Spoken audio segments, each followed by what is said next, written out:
vous avez isolé par l'extérieur et par l'intérieur. Vous avez fait tout en même temps? Absolument pas. Non, en fait, l'isolation par l'intérieur s'est faite quand on est entré dans la maison. Donc on a réaménagé l'intérieur. Donc on a isolé les chambres qui étaient au second étage, donc par l'intérieur, et la façade premier étage, là où il y a une salle de bain en fait aujourd'hui. Et donc ça a été isolé avec des plaques de liège par l'intérieur. Donc ça s'est fait, nous sommes entrés ici en 2004, donc ça a dû se faire en 2005, 2004, 2005, 2006. Et puis après ça, vous avez fait tous les murs extérieurs? Alors après ça, on a commencé par le mur latéral, le pignon. Donc celui-là a été fait, si je ne m'abuse, il y a 3 ans et demi d'ici. Ensuite, donc il fallait remplacer les châssis de fenêtres à l'arrière avant de faire l'isolation. Donc ça a été fait 1 an après. Et donc cette deuxième partie a été isolée il y a 3 ans d'ici, 2 ans et demi, 3 ans. Et alors, est-ce que vous avez pu déjà remarquer une diminution de consommation et ou une augmentation de confort? Alors d'abord l'augmentation de confort, parce qu'en fait la température partait tout de suite dans cette pièce. Une fois qu'on arrêtait le chauffage, c'était une passoire. Et ça vraiment du jour au lendemain, on remarque une augmentation du confort assez incroyable. Dans les chambres, on ne chauffe jamais. Donc en fait, il n'y a absolument pas besoin de chauffer ici. Bon, au second bien, parce que les enfants étudient, etc. Donc ça c'est différent. Mais dans les chambres où on ne fait que dormir, en fait, il n'y a pas besoin de chauffage. Et la consommation, une idée de la réduction?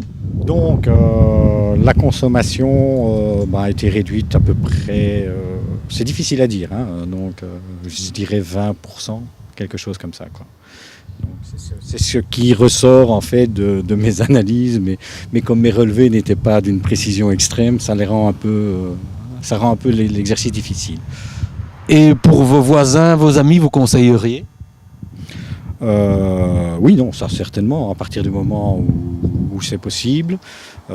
Effectivement, je pense qu'il faut le faire avec les primes et tous les avantages. Ça vaut quand même vraiment la peine de le faire.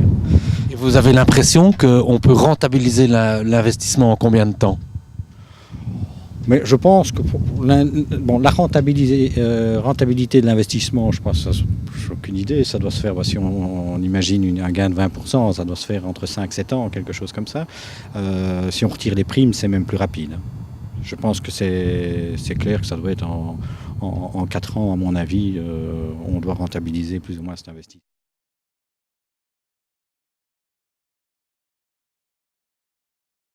Non, je pense qu'il faut le faire. Il faut je pense, bien se renseigner sur tous les matériaux qui existent, sur toutes les techniques, et surtout faire attention à la mise en œuvre.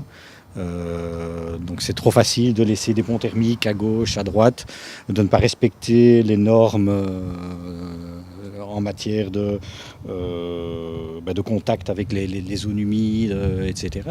Donc, et je pense qu'effectivement là, il faut vraiment faire attention parce qu'on perd une grande partie de son investissement et de la rentabilité de l'installation, quoi. Ici, vous avez isolé par l'extérieur? Oui. Entre le mur creux, je veux dire. Par insufflation, donc de billes ce sont des billes de polystyrène avec une colle, donc